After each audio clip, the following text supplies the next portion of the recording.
Welcome back to Subtle Rampage Podcast, where we discuss the things that I feel like discussing. Sometimes those are things of a political nature, sometimes they're things of a cultural nature. Usually it's both, and today it is most certainly both. Now, you may have looked at the timestamp on this video, and you might be thinking, 2 hours long? Why is this podcast 2 hours long? What is wrong with this woman? What kind of time does this woman think I have? That is a great question. You know what I think? I think you have all the time in the world for this. You want to know why? Because this episode that I have for you today is a conversation with a very special guest. And this conversation is a perfect example of how nice it is to have a conversation with somebody you completely disagree with politically, possibly religiously, all of that stuff, where that conversation there's no ill will, there's no anger, there's no raised voices, okay? You're just listening to each other and trying to understand where the other person is coming from, maybe swallowing your tongue a few times depending on the topic, okay? I don't know if that happened in this conversation. It didn't happen for me. I don't know if it happened for him, but we'll see. Anyways, my point being, I think you have time for this, because this is a little gem in life, you guys. When you get the chance to have conversations like this, it's a gem, okay? Take it for what it is. Anyways, my very, very special guest, his name is Jethro Swanson, okay? He has his very own podcast called Defense of the Indefensible. I quite like it. I went on it a couple months ago, and he asked me all sorts of questions. We talked about things from religion to evolution to that thing that happened back in 2020, you know the thing. Let's see, what else did we talk about? We talked about some research that's been done on homosexual individuals to kind of contemplate whether or not that same research can be applied to transgender individuals and our perception of them.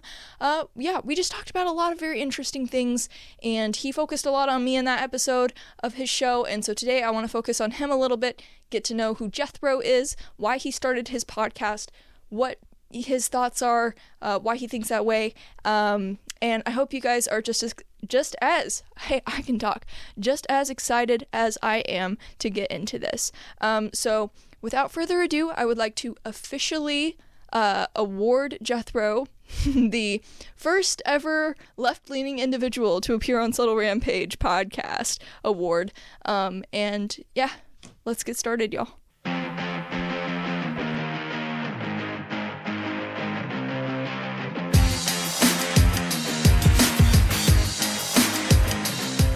Warning, the following program contains critical thinking, honest opinions, viewpoints on culture that may seem conservative, and a positive view on absolute detestable things such as marriage and children.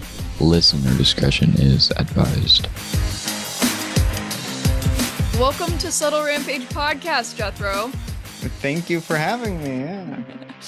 I made tea in my fancy O Canada cup just in honor of you today. Oh, nice. But I'm super excited to have you on the show. I came on your show, I guess, a couple months ago, right? At this point, Defense of the Indefensible, and it was just a really enjoyable conversation. I'm sure I say a bunch of stuff, just glowing compliments about you and your conversationalness in the pre-recorded intro to this episode, but today is kind of a part 2 of that Subtle Rampage in Defense of the Indefensible crossover, whatever, and so the focus is all on you. Are you excited? I am excited. Boy, do I love talking about myself. Oh boy, I do too. It's so much fun, isn't it? Especially when people are interested in what you have to say. Yeah. All right, so the first thing I want to kind of hear from you is what's your background? What's your kind of your upbringing? Where did you grow up? How was your family dynamic? Yeah, so I grew up in rural Wisconsin down in the United States. So yeah, just went to school there. I think my upbringing was like religious in nature. My parents were like at the time, I think like in like so a weird like it was kind of like a Christian religious sect, except it was one of those where like they like established like actual Christian like churches aren't like they don't know how to do it good. We know how to do it good, like meeting at our house with just these few people. We know how to actually like we know how it all actually works, kind of type thing. So that was that. So you went through that. Then parents got divorced. My mom moved up here to Canada to be with my stepdad, and I moved up here then once I graduated high school. Okay, so you were around about like 18, 19 probably when you Yeah. moved up there. Yeah, I think Okay. around there. Yeah, moved up here, worked for a little bit, saving money for university, and now I'm going to university for computer science, and Okay. yeah, with a minor in psychology. Okay. That makes a lot of sense. The psychology makes a lot of sense. Yeah, you when the more I looked into it, the more I realized like, I really like people and learning about that stuff and things. So I figured I should probably at least get a minor in it. I honestly, before we talked on your show, I was like, he's giving me like um what's the major where they think a lot? I'm blanking right now for some reason. Philosophy, I think Yeah, he's is giving me philosophy vibes from how he holds conversations.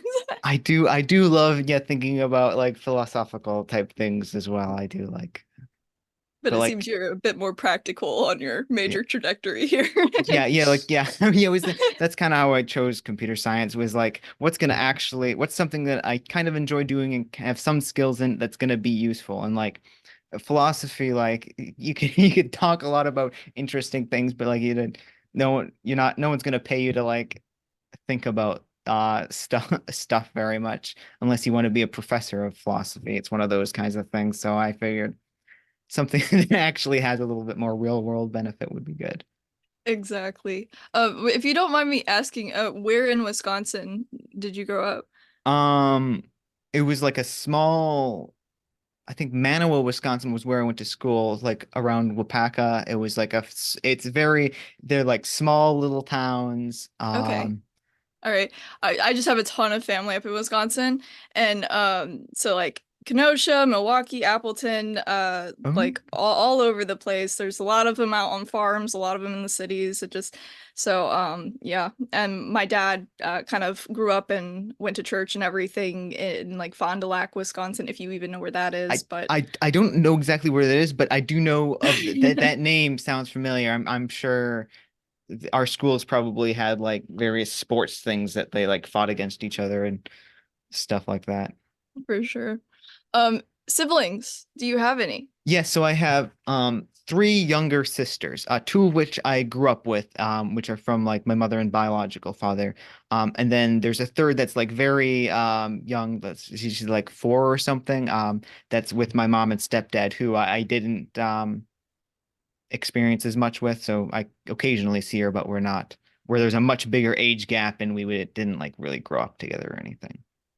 Probably like I would assume feels a little bit like cool uncle syndrome when you do get the chance to hang out. I don't know. I, Well, I don't have that big of an age gap between any of my siblings. maybe I think that might come in when she's a little bit more like actually like mentally developed and like Mhm. interested in that. Right now I'm more of just like this weird person who comes sometimes hangs out, but she doesn't like she's not at the point where like it's fun to like play like I don't know, I like fantasy stuff. So like but like more advanced stuff. She likes to like play with like little dolls or whatever, and like the little worms that she really likes bugs. So she has like little like frogs or like bugs or stuff that have like tea parties and Oh, stuff. But I'm not, yeah, I'm not in the cool range yet, unfortunately. I'm still in the like random person who sometimes shows up to the house and like her mother seems to really like me. So like I yeah, guess I'm a cool person, but yeah, like, so, for yeah, some but reason, like my mom gives him hugs every time. It's so weird. Like I don't know who yeah. this person Yeah, it's cool. Yeah, is. sometimes he Yeah. gives me stuff, whatever. But yeah, so that's but yeah, but my other siblings are nice and we're closer with. One of them lives up here in Canada and the other is still down in the States, in Wisconsin, going to university. Okay, I got you. So, you guys are kind of spread out a little bit. Yeah, yeah. Yeah. But so you moved up to Canada kind of right after high school because your mom and your stepdad were up there. Yeah. You worked for a little bit, you started going to school. Why did you decide to go to university? Um well, it's kind of like what else are you gonna do? Really is the thing because like you can.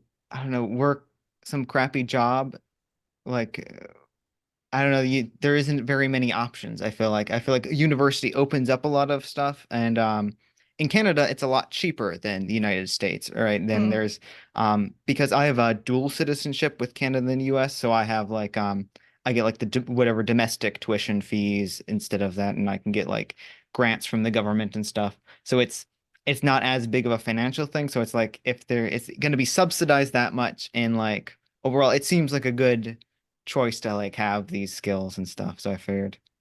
Yeah, that is something that I've heard is the difference in tuition is kind of um notable. Yeah, yeah, it's Shocker.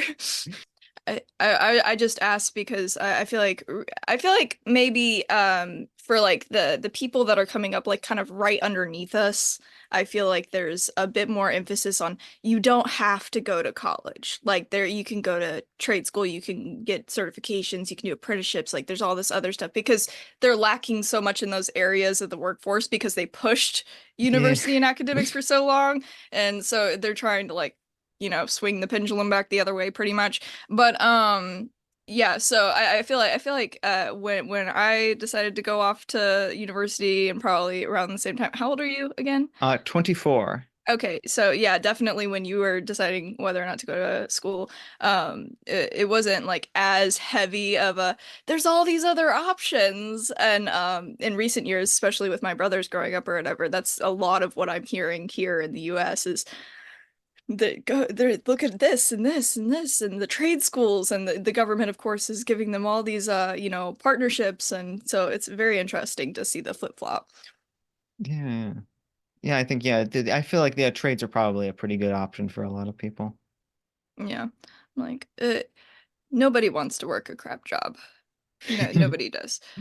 So I think it is good that there's been more emphasis on that stuff so that the people who don't feel like university is right for them, like understand that they don't have to be stuck, doing something, terribly monotonous. They can be good at something else.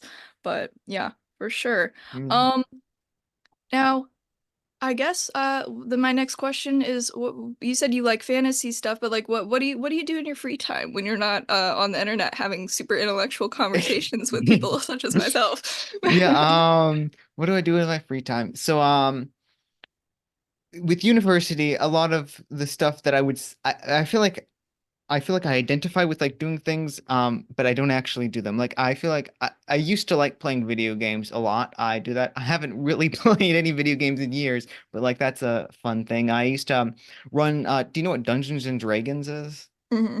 Yeah, so I for a long time, right up until like COVID happened, I was running like those groups and stuff. I recently started getting into LARP, if you know what that is. Oh, really? Yeah, yeah, yeah. So like yeah, the actual cosplay, actual stuff. And that's been super fun to go out and do that. Yeah, I have a general idea of all that stuff in my head, but I don't know if anybody in my life has ever been like, yeah, I've been, dabbling in the LARP. Yeah, no, it is a niche it is a niche interest of like actually going out and like performing as a character and like doing all that. But it's really fun to like be transported to another world and like do that with people. I think um that's pretty cool. So yeah, that's some of the stuff I do. Let's see, what else do I do in my free time? I mean, just hang out with friends and stuff, I guess. Yeah, quality time. That's always a good one. Did you ever do like any theater sort of stuff? No. No, not really. I'm just trying to like find connections. I would assume that the feeling is slightly similar. Yeah, To, yeah, I think it might be. Yeah, I think it's just a little bit more free form. Yeah, Since you're like a character, but like there isn't any restriction. You can do whatever you want, theoretically, what your character would do, right? So it's maybe the costuming of theater and the yeah. pressure of improv Yeah, yeah, yeah, a without an little bit. audience, really. So I Yeah. don't know. I don't know. But yeah, okay. And so when did you've got this podcast called Defense of the Indefensible, I do. and I just want to know when you started it, why you started it, what the purpose of it is, all that fun stuff. Yeah, so I started it a while ago. I don't know how long it's been. It hasn't been a year even. It's been, I don't think. It's been like several months though. And I started it for a couple of reasons. I think one was I have I felt like a lot of people are very different. They have very different opinions and very different like views on things, and a lot of times they're not able to express them. There's a lot of despite how much people like you talk about like loving diversity and like differences in opinions and stuff, I feel like there's not actually a lot of like acceptance of those things. So I wanted to do something where I could bring on just regular, average, everyday people, and have them talk about things that they felt were like unpopular or weren't going to be as accepted as much, and just kind of show how varied like the everyday people that you meet, like just walking across the street, are. So that was part of it. Another part was like I was kind of like I think like intellectually starved because I feel like a lot of people don't like having more like in-depth conversations about things, or I don't know, like the kind of like psychological questioning and stuff that I kind of like doing, of delving deep into things and more controversial topics and stuff. Most people aren't really super interested or don't know a lot about. So it was kind of hard to find just someone who I could have like very deeper conversations with. So I think that was something of like just trying to search out for that. Do you know what like you know the personality types tests and stuff? Do you know what you are on that? So I don't know for like the Myers-Briggs, I don't think. Okay. I know for uh I know for like the five factor model, I know I'm super high in openness. I know that that is I'm pretty sure that's my like highest extreme trait is that. But besides that, I'm not super sure like what my exact like personality profile would be. Okay, I would just be curious to know because I feel like you like I know we differ on a lot of things, but I feel like you kind of like some of like your personality traits are like I feel like they're very similar. So I feel like you might be like similar to what I am, but like kind of maybe one or two removed, like if that makes sense. Okay, yeah, yeah. I don't know. I'm just people in my life have been talking about this recently. I don't normally think about this stuff, but um yeah. I get what you mean about the and the deep conversation because I've gotten very lucky in my life. I have parents who like having those types of conversations. I have a best friend who likes having those conversations. But like there's been times where I've been not anywhere near my family geographically and, busy schedule and not able to have those conversations. And I do like you do start feeling like, am I the only one that wants to talk about this stuff? I know, yeah, yeah. It's it can be difficult, yeah. Yeah. So you were feeling starved for deep thought and intellectual conversation, and you wanted to kind of give people an opportunity to share their differing opinions on things, and kind of do that together and just put it out there. Yeah, yeah, I think that was kind of I also was thinking of like what are my like specific skills were like because I like helping people, like making the world a better place. And I was trying to think of okay, what are the traits or skills that I have that are really like good for that. And I think being like very open and like able to like entertain other ideas even if I don't like fully agree with them, and like being much more like I don't know, maybe empathetic might be the word, of like seeing the world from other people's point of view, was something that I feel like I'm a little bit more of. So like I felt like that was a nice niche where I could fill as well. Yeah, yeah. That makes perfect sense. And like what I appreciate is that you've had several different types of people on your show, which is why I mean I've already encouraged people in a couple of my episodes like towards the end and stuff to be like, "Hey, go check out this guy's stuff," because I'm like it's interesting conversation. And you've had people who are Christian conservatives on, such as myself. You've had people who are more concerned about like men's issues in general. You've had people who are definitely more on the left come on and talk about things like sexuality. So like, you have like kind of this broad spectrum of people, and if you keep up like the podcast, you're gonna have way more broad spectrum of people, and it's fun. And I find myself when I listen to your episodes, actually thinking deeper for myself on some of the things, like some of the questions that you'll ask somebody. I'm like, what do I actually think about that? That's interesting. I never thought about that before.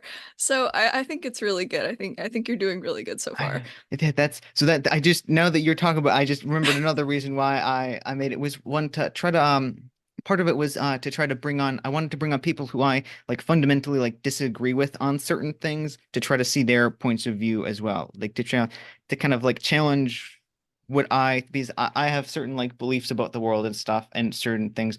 So I wanted to try to bring on like people who were gonna be have honest conversations in defense about like their side of the thing, so I can see that as well of like trying to see Just what their thought process is and yeah, you try where to they're see coming from. yeah, and try yeah, because like I might not be right in everything that I think. There's definitely some things that I think right now that are probably wrong, that are not scientifically accurate like anyone else, right? And so like trying to like find other people who differ and see like, hey, is there something here where I'm missing? And doing that was also another little motivation there. Yeah, it's a lifelong journey apparently. I'm starting to realize that, but you're getting a pretty good head start, I think. Hmm. There's a lot of people in our little age range that don't even want to entertain other views. And it's crazy to me because I'm like, even if I know that by the end of a conversation I'm not gonna buy anything that somebody's talking about, and I just have like no relation at all to what they're saying, like if both parties are willing to actually have a conversation about something, it's fun. It's interesting. Yeah. So I don't know, but I'm really excited to see like what transpires with what you're doing. I'll Yeah. just put that out there. Whoa, post-editing Adelia. Why is she back? Ew, God. Okay, anyways, hey guys. So I just want to pop in real quick because this next section of the podcast, Jethro and I are going to be talking a little bit about something that you might not want your kids in the room for. So if you have children listening, this is the part to either skip over or export your children out of the room for a little bit. We're going to be talking about pedophilia. And, if this is something you've dealt with in the past, you might not really like this conversation. So, just skip past it. I'm not trying to be all, snowflakey with the trigger warning, okay? But I just know it's a sensitive topic. And yeah, anyways, I just want you guys to be aware that right off the bat, that Jethro and I are not condoning any type of behavior like that. We're not sympathizing with people who've actually committed these acts, okay? We are simply thinking on some of the aspects of how people who struggle with this attraction towards children are treated or are perceived, and we're just saying thoughts, okay? Saying thoughts, and in the hopes that it gets you thinking. It might get you thinking to the point where you're enraged, and that's fine. You can head to the comments with that rage. Just make sure that you are respectful and that you actually type coherent thoughts. Anyways, that's just my forewarning. And I just wanted to be clear that we are not trying to say that any of it is okay. All right? All right, cool. Bye. But speaking of your podcast, now this might be a little taboo. I on the outline I called it your taboo episode. Yes. No, I don't remember what you titled it. Maybe you remember, but you did an episode of the podcast where you and your guest what was their name? Asha covered the topics of bestiality, incest, and pedophilia. Yeah, of course. And I was quite nervous to click on that episode, to be honest, but I did listen to the whole thing because I was genuinely curious as to what you guys had to say about it. So what in the world prompted you to discuss that stuff? And right off the bat, it's not like you're an established podcast or anything. A lot of people came across that probably for the first time and were like, what is this guy doing? I know, yeah, I feel like it was probably even a little bit more funny because I noticed the algorithm started recommending, because I had a lot of like religious conservative people on, it started like recommending me on the channel of like how I should title or take things, of like, hey, maybe this is like, is this a religious podcast? Is this so? I think when it's recommending things, I imagine like some like grandma like going through like looking at her like a feed and stuff, and then this mom like, hey, you like religious stuff, right? How about this? Oh my God. But yeah, so what prompted it? Let's see. So I feel like in society we have a lot of views on things, of like people have a lot of beliefs around like you shouldn't like be racist. You shouldn't like hate someone just because they're a certain skin color, or you shouldn't hate someone because they're a certain sexuality or religion and stuff like that. But I feel like a lot of times people don't apply these things equally. It's not, they don't have a consistent like moral structure. They don't understand why the thing was wrong. And so, and when you don't understand like why being racist is bad, you just know that like you shouldn't hate this certain race.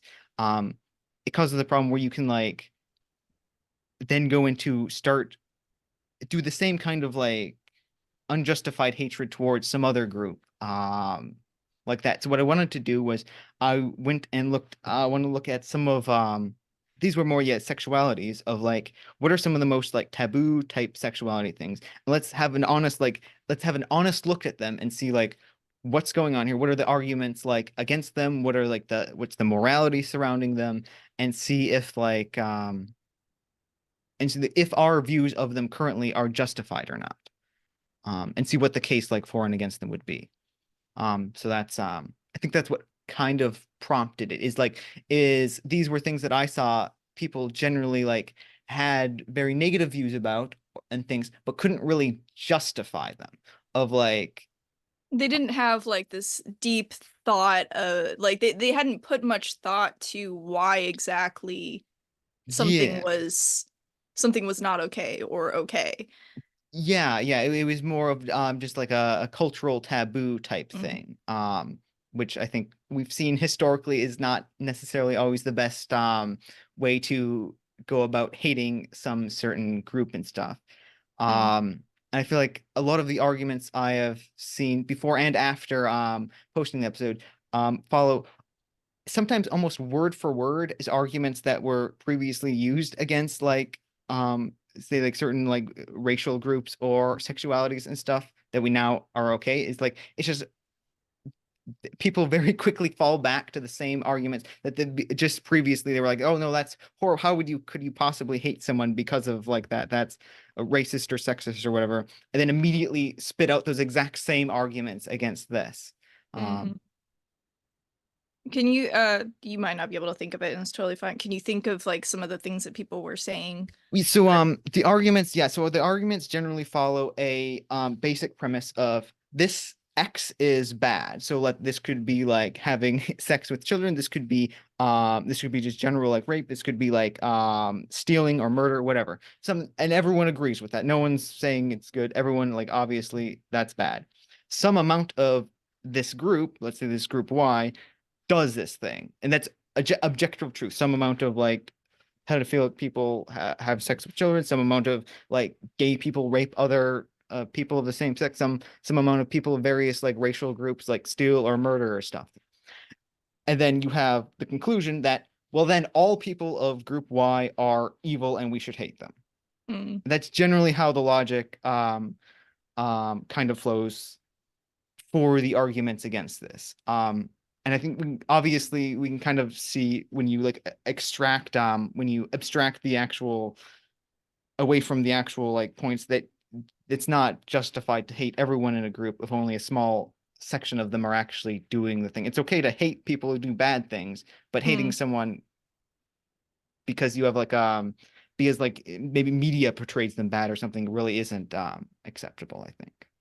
Yeah, it's the scenario of how does your perspective differ on the trans couple that is prostituting out of their home and also are school teachers at the local elementary school and also this and also that and they're in the news everywhere. How do you differentiate that and then all the trans people who are not, doing things that are questionable, like, or how do you, with people who struggle with an attraction to children, with people who struggle with pedophilia, are like, there's the people who are actually acting on those urges, and then there are the people who are genuinely struggling and they are doing their best to not commit those acts, and Yeah. and unless they've committed the act, it's like, what is your place, what perceptions do you put on people? I Yeah, and think that's that's kind of.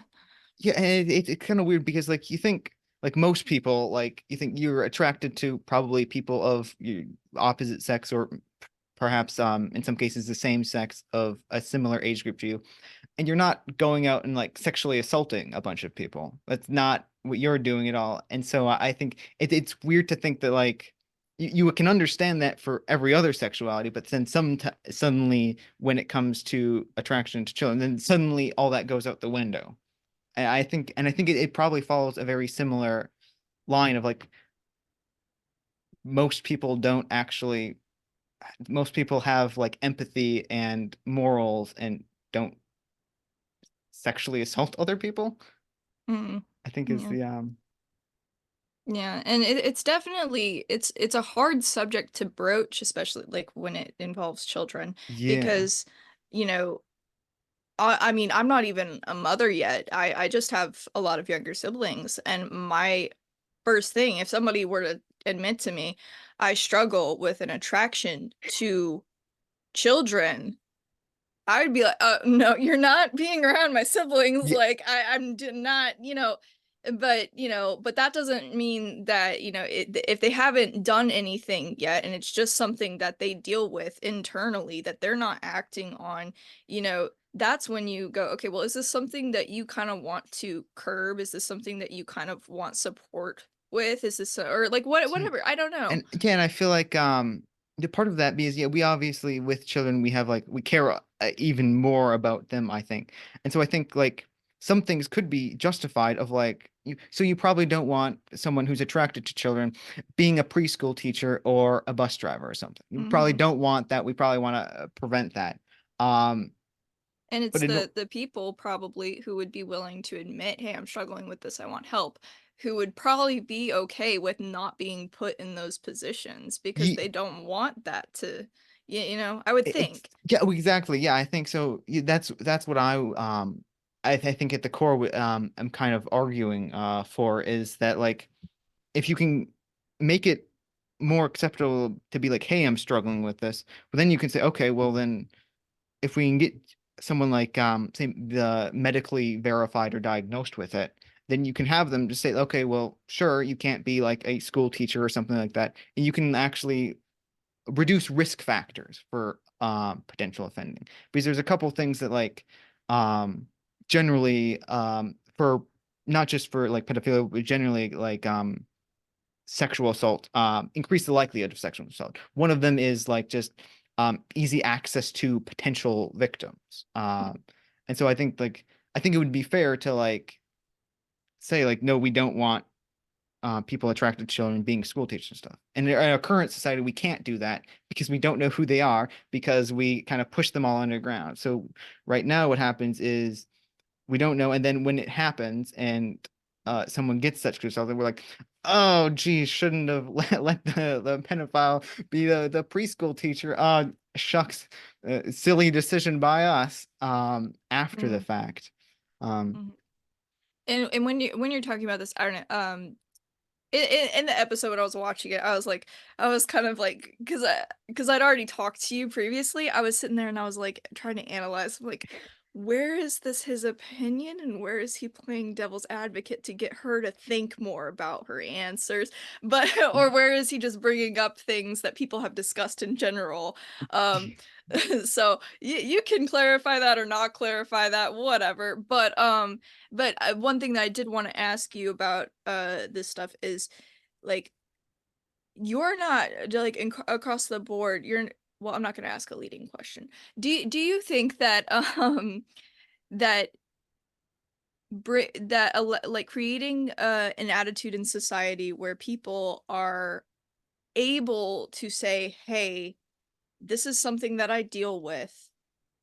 Let's, like, not put me in certain positions of, being around children. Can I have some help with this? Or, if we were to create a societal attitude like that, um, is the idea to still make it very clear that that's not okay? Or is it like we've Yeah. seen in a lot of people, like we've seen a lot of people come forward with this whole, like the MAP movement, But yeah, that's a stupid. It's so stupid because it also doesn't correctly even define anything, right? Like Mm, it's based on yeah. So it's no, I think that is stupid. No, yeah, it'd still be wrong because like the fact of the matter is that it's still like wrong because they're not children aren't like cognitively developed enough to actually consent to sex. That is the issue. So yeah, obviously I think that's wrong and stuff in the same way that like it would be wrong for like a gay person to have sex with another, like a gay man to have sex with another man who says that they don't want to have sex with them, right? Like mhm. that's still the thing. So no, I think sorry, wait, what was the question? I might be getting off. Just no, you're totally fine. Just like the are we accepting that people struggle with this, or are we accepting them and their struggle to just be? You know what Yeah, I mean? so yeah, I think it's probably more accepting when struggling. I know it is a little bit difficult too because like I talked about three topics in the issue, and the first two were where it could potentially depending on your like moral views and stuff be acceptable. And in the case of pedophilia, it's never acceptable, right? Mm, But I think what I would advocate for is you being a culture where you can like say, hey, I'm struggling with this, and then like get help, and people don't automatically hate you or like demonize you for that if you're not actually like sexually assaulting anyone, right? mhm. And I think that what was I gonna say? I think that also the kind of hate and demonizing, I think also actively like that in and of itself actively I think looks like it might make people more likely to offend. And like I went over this in the video, but like I don't know if I used this exact example, but like the logic is you can imagine if like a group of people come along, they're all wearing like yellow shirts, they're the yellow shirt gang, and they say like, hey, you're stupid, we hate you, you're never gonna be part of our group, you're evil, and no matter what you do, you're never going to be good. And then they leave. The next day they come back, they're all wearing top hats, and they say everyone who doesn't wear a top hat is evil. They're all stupid and mean, and we hate them. And also, you're also evil, regardless, and we hate you. Um, and then they go away. And the question is, how likely are you to wear a top hat? And probably not very likely because like they've already made it clear that you're not part of the group just by existing and stuff. So why would you Mm, follow any more of their laws or rules? Like they say something else is wrong, like not wearing a top hat, but why would you care? You're already in their views demonized.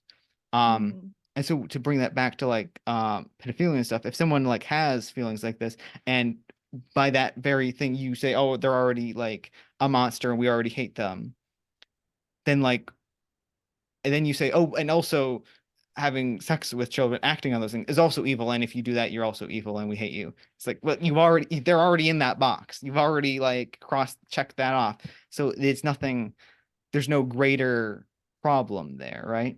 Mhm. Um, and I think we can also see that with like extremist and stuff like social isolation and like stuff leads to more extreme views. I think it leads to more like likelihood of people being like terrorists and stuff. So like it looks like doing that to people is it generally leads to worse outcomes for Well, because people and this sorry, yeah.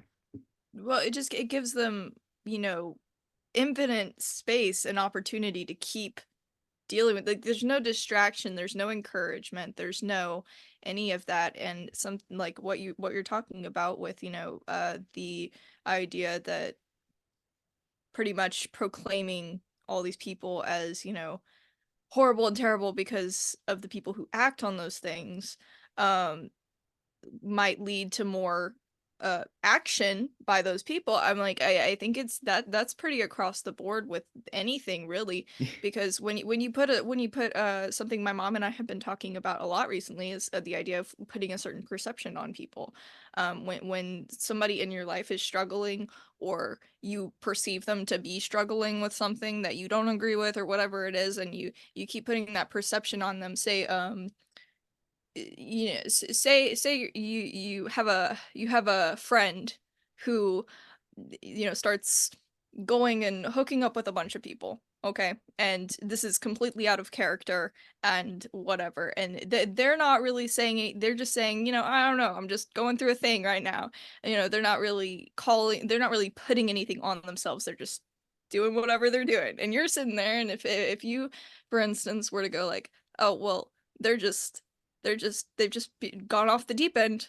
It's like, maybe they haven't gone off the deep end. Maybe they're just screwing up for like a week or two, or whatever it is. Maybe they're just creating a mess of their life right now, and they'll pick up the pieces after they're done. But if you start putting this whole, well, they've gone off the deep end, or they're living a life of sin, or they're whatever words that you want to attach to what this person is doing, if they can, whether you say it or not, that perception has been put on them by you.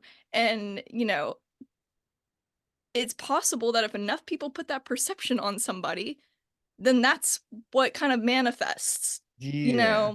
because that person at some point, after being told by enough people, oh, you're a terrible person, why'd you react this way, why are you out there, you're a hoe, okay, excuse my language, whatever, if that person hears that enough, maybe after that they don't want to change, because they feel like there's no way, there's no coming back from the perception that people have of them. And I feel like in a situation where somebody struggles with a particular attraction like that, to children or something, if when they do say, hey, I'm dealing with this and I'm really trying, or whatever it is, if the automatic perception that people put on them is, oh, you're gonna do this, then I can see how eventually that might lead to them, being more likely to act on their urges, because everybody around them believes that they're gonna do it. There's Yeah. not a support system for them to not.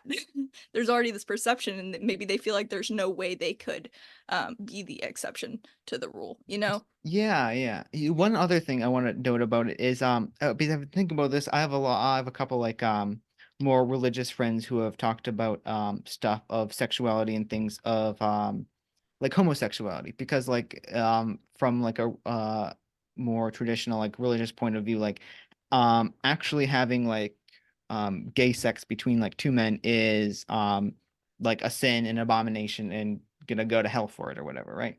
Mm. But as I've understood it described, um, actually having those desires, but if you don't act on them, if like theoretically from like a religious point of view, you believe it to be wrong or whatever, and you don't do that, then you're not, as I understand it, evil or a monster or anything, because you haven't actually done the like thing. I think, and I think that's my view with pedophilia, I think, is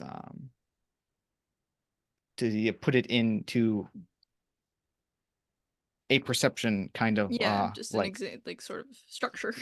yeah, just because I know I've had that kind of thing explained to me by a couple different like religious people of their views on that, of like um stuff. So for like more religious people, maybe that's a way that you can think about my views on this, is that like if you don't actually do it, then you haven't done anything wrong, theoretically. Yeah. Yeah, I think that viewpoint definitely depends on like somebody's like kind of church doctrine, because there's also plenty of I would say majority of people who actually like are involved in Christianity tend to lean more towards the, well, Jesus said if you even think about it, you're you're sinning in a way. And Interesting. so so there's definitely different doctrines on that type of stuff, I definitely think that a lot of people, a lot of Christians would agree in a way that, well, thinking about it's not as bad as doing it, but yeah, I mean, I personally just I view it, when it comes to the homosexuality stuff, I just view it all as a struggle, um, for Christians. I think that if somebody is not a Christian, it's not. I mean, Yeah. there's what internal struggle are they having? I don't know. Like, but if you're a Christian and it's something that I don't look at it like, the doing the deed is like this astronomically worse sin than everything else that you could possibly do, if that makes sense. I kind of Yeah. view it as something that somebody deals with, and like we all have something that we deal with, and like I don't view it as like this, like I'm up here with this struggle and you're like way down there with that. So that's kind of where I am. But when it comes to the pedophilia stuff, I think it is very clear that, I mean, it involves another person who cannot even, who's going to be detrimentally affected by what is by you acting on something. So like when you're impacting other people, it does, zoom up the Yeah, ladder of yeah. what's not okay.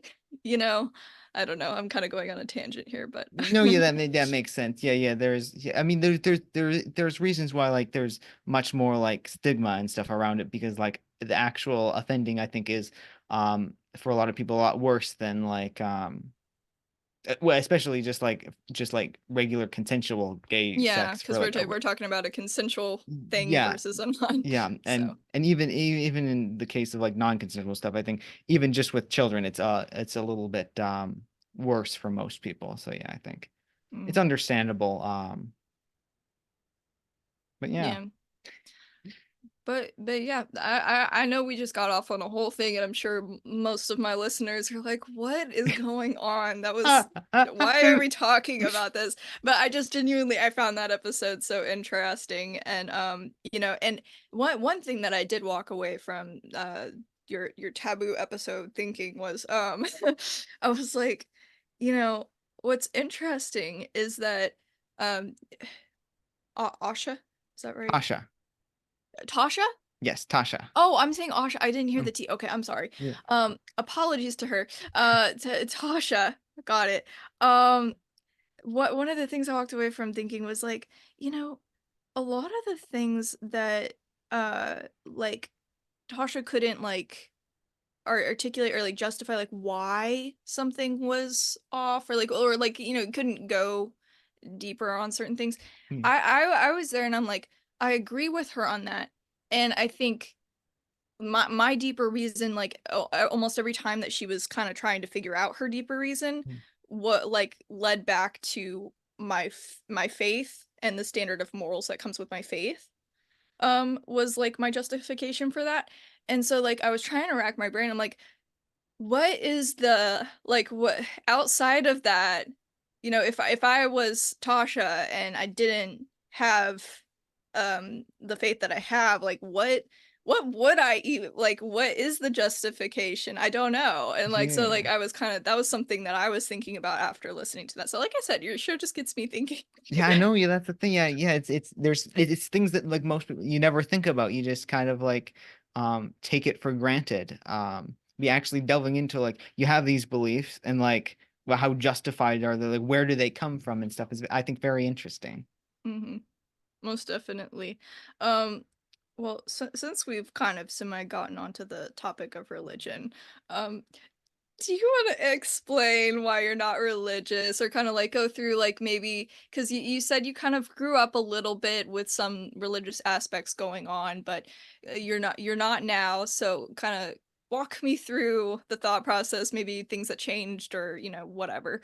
Yeah, well, I mean, like I feel like why am I not religious? And I think they're just in religions, all the religions that I see, there is too much like I like it it seems to me very clearly like a story humans made up because they didn't understand something. And this can go back to like you think like Egyptians, how they believed the sun was like a chariot of gods or like a house for gods and stuff like that. Because they didn't have a concept of like what the sun actually was. And now you look at that and it's like the idea of worshiping the sun like just a giant ball of like burning like gas and explosions seems kind of silly. And I feel Mm, like so I look at religions like Christianity and stuff, and I see it seems like a story that was made up by people of the time to explain the world and things they saw mm, um in a similar way to most epics, right? Because like the epics were common back in time. Like we have like the Iliad, the Odyssey, and stuff like that. These big grand tales, including like gods and stuff. Um, and so I feel like fundamentally from like a literal truth perspective, I don't think that like it's real. I think that I don't think any of the religions so far haven't presented a good case for a deity or anything. So mm, yeah, I guess that's why I'm not I would say religious mm. in that In, sense. in so did you ever like did you like question this stuff as a kid, or like when did you kind of start like actually like thinking like, okay, do I agree with this stuff, or do I like, when did you start kind of pursuing that train of thought? It was when I was very young. Because I was raised religious. But then I don't know. I don't have a good point of like when I was started questioning stuff because like the family was also like in flux of like belief stuff. Like they were in that cult thing for a while, but then they left that thing and stuff. And once I started like learning about like science and stuff and like how things in the world are explained through like empirical means and stuff, I think I kind of just almost drifted away from that, Mm, okay, maybe. that makes sense. Yeah. I guess if it was at an early age and you have all this stuff going on and going through a little kid head, you probably wouldn't remember the Yeah, yeah. exact pinpoint moment. No, it wasn't. Yeah, yeah, I was. I don't think I was like when everything was in flux. I don't think I wasn't old enough to have a point where I was like, wait a minute, this doesn't make like sense. I think it was probably a slow process of like over time. Yeah. There are so your family is like no longer really religious, or My biological father is not religious. He's I think atheist or something. My mother is still a pretty devout Christian. okay. Though she to her credit was very open and accepting generally about like a whole lot of things, but also religion of like here's what I believe, here's what I think happened. But you're free to like believe whatever you want or come to your own conclusions type thing. Yeah. Yeah, Uh, that's probably the better approach, honestly.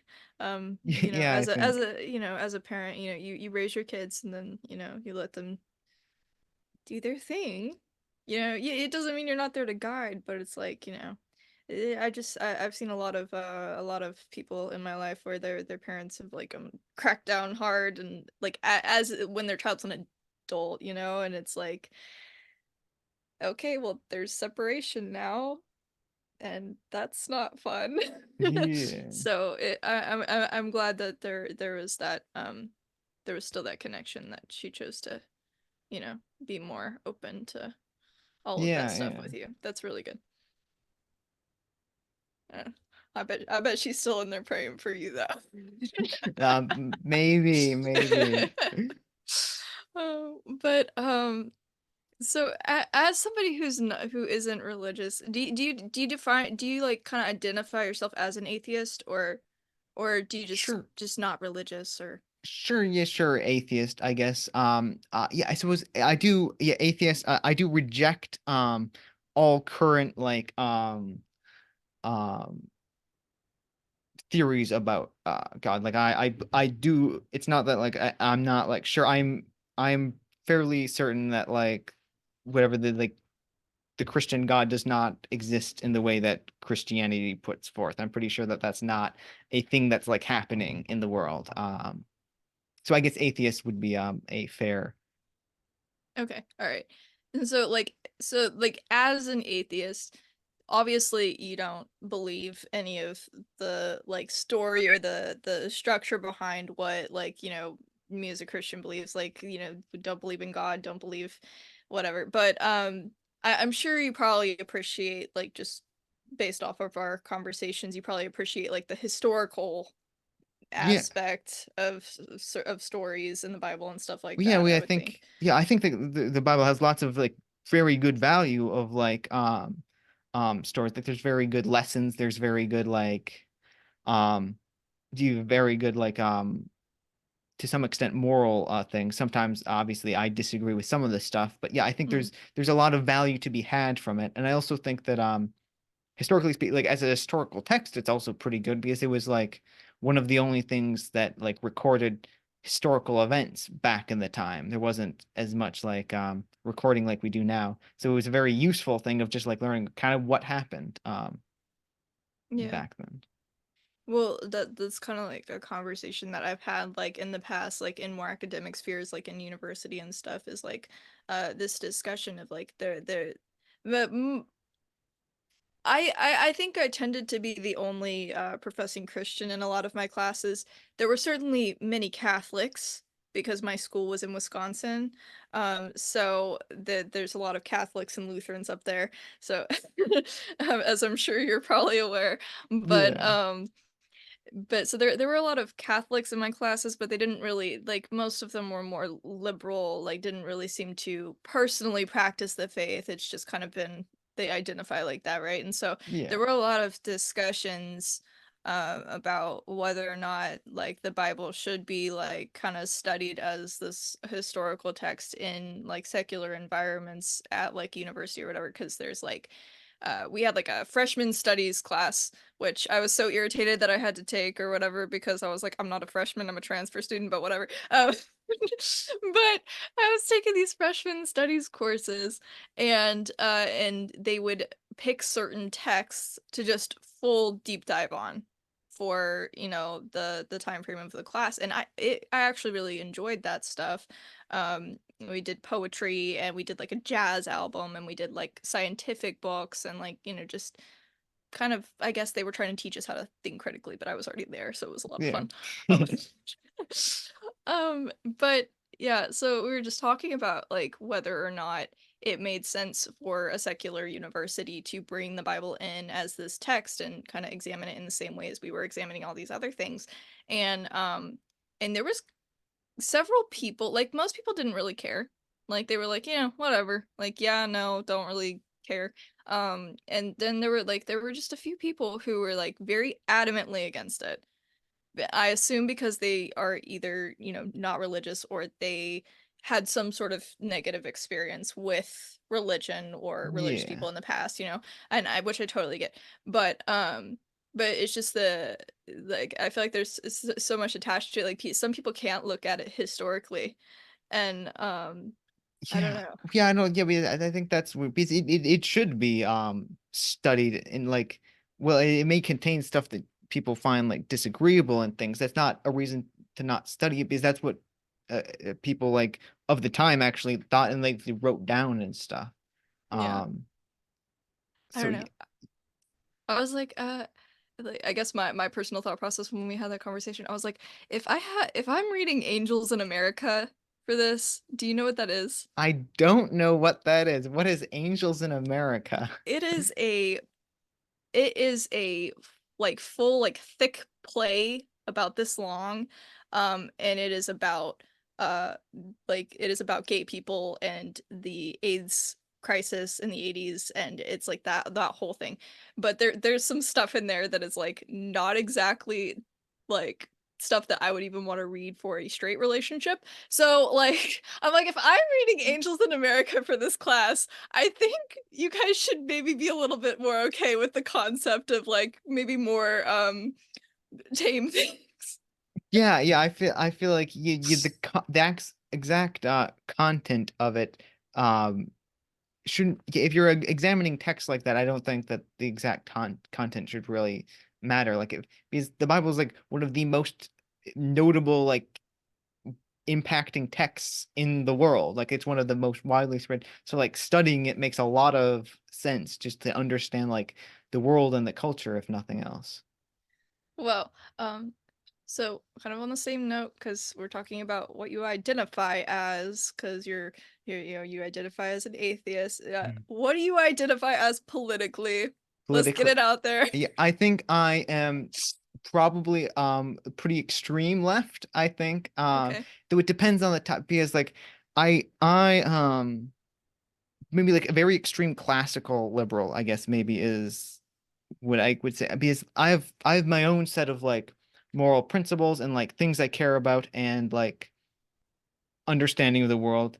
And then I look at where does that most align, and it's generally more with the left. I'm generally more of like a open, kind of accepting of like try new things kind of thing. I'm like, I guess fundamentally, like I said before, I'm very high in like trait openness, which is like, besides how you were raised, the one of the biggest predictors of like being more liberal.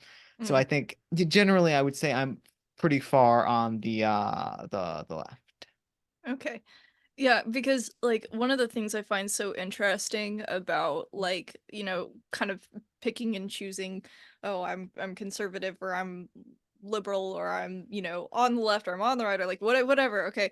Or they're even going as far as to like identify with a political party. I'm a Democrat, I'm a Republican, which like all that stuff, it's very basic on the premise, but then when you actually like get into it and you start introducing yourself to people with like that terminology, people all have their own definition really of like what that word means.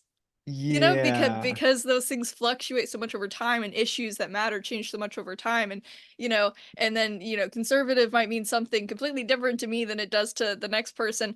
And so it's really interesting that like you would say you're pretty extreme on the left or like but you have a more like classical liberal approach because like I understand what you mean by that because I've had conversations with you, but it's Yeah. like if you just walked into a room with a bunch of people who probably don't agree with you and introduced yourself a Yeah. certain way, they would have all sorts of different perceptions of what that means. And Yeah, yeah.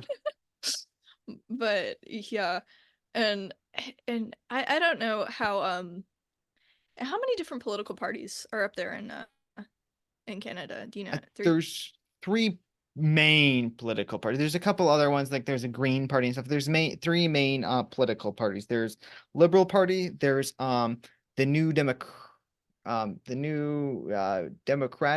Party, NDP, yeah, New Democratic Party, Okay. and then there's the Progressive Conservative Party. Um Okay. All all right. pretty far on the left, Hmm. I would say. Yeah, it's interesting because it's I don't know. It's weird to think about a sort of structure where there is more than two options. Yeah, yeah, yeah. From American perspective, yeah, it's crazy. There's more than two options for people who. Yeah. And like, I mean, obviously we have independence here, but it's like they are just not backed with the same money, not even close. So there's just the purpose I feel like of independence, unless it's like at a super local level, like in a state, like at a county level, Yeah, unless it's that far down, like I feel like the purpose of independence tends to end up being to just kind of divide the vote so that one candidate can win over the other in one of the two major political parties. So it's kind of like cool to fantasize about the fact that there might possibly be a third option. yeah, yeah, yeah. Get more choice in there rather than the two-party American system. Yeah, it is. That is something that's very very nice. Is just having more options. But you do, but those three options tend to be, they're more kind of on the left. Yeah, all of them are generally they're more, yeah, Canada as a whole is much more liberal than the United States. So all of those like um are definitely more on the left. That there isn't anything, I don't think, like the conservative, like Republican Party too much of an extreme. There's some very vague like hints of it. I think oh, it was like Pulver or something. I can't remember. There's lots of other political stuff going on, but for the most part, it's all much more liberal and stuff. Okay. You said there's the Progressive Conservatives Yes, progressive Party. conservative. Yes. Do you think, like, is that maybe more like libertarian, or is that maybe more like classical liberal, or is that, how would you kind of like translate that So, into American? I don't follow. I follow American politics more than I follow Canadian politics. So, Okay.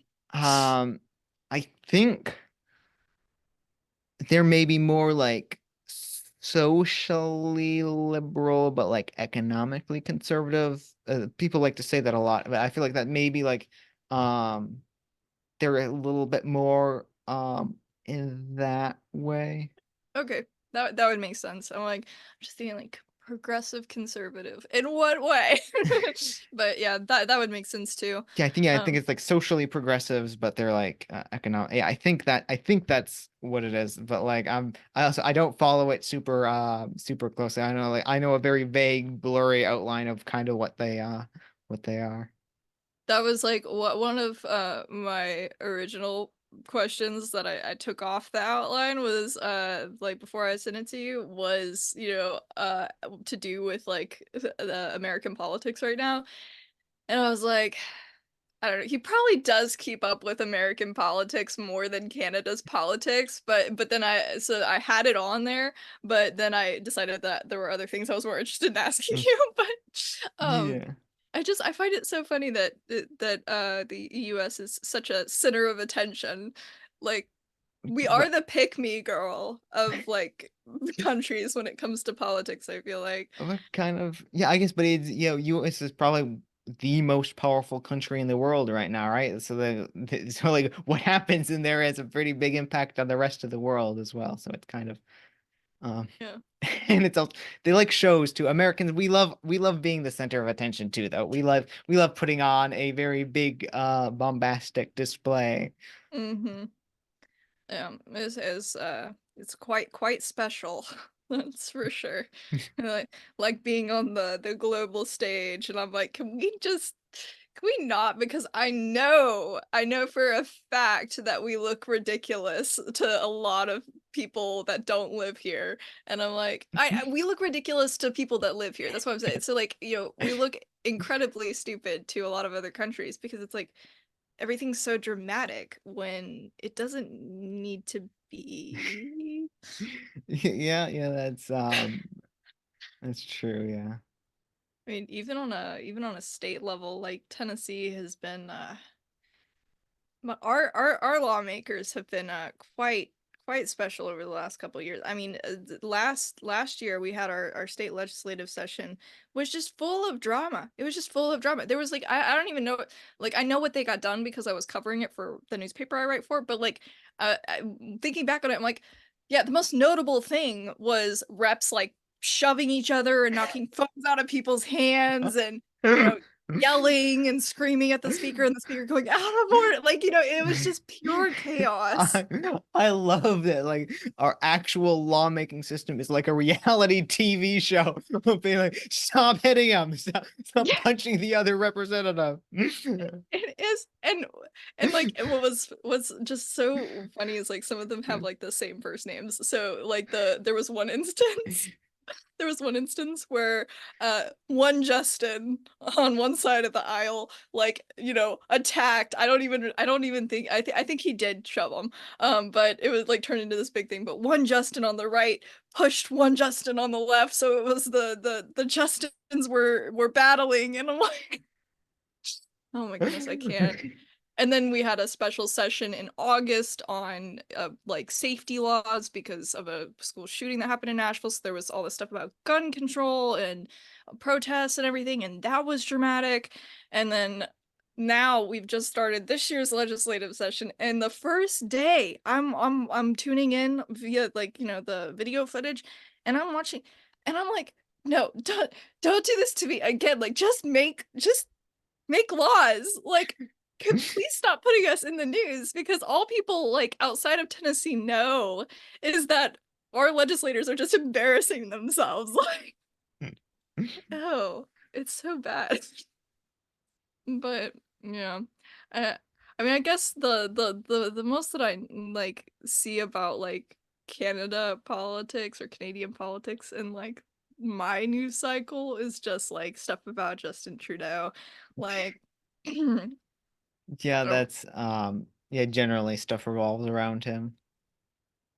I guess it makes sense, but what do you think about the guy? If you have Uh, any thoughts. I don't know, so I don't keep up with it too well. Um, so I feel like initially I'm like, you know, it would probably be nice to like get him out of there, but I don't. Now that I'm thinking about it, it's like, wait, why do I not like him?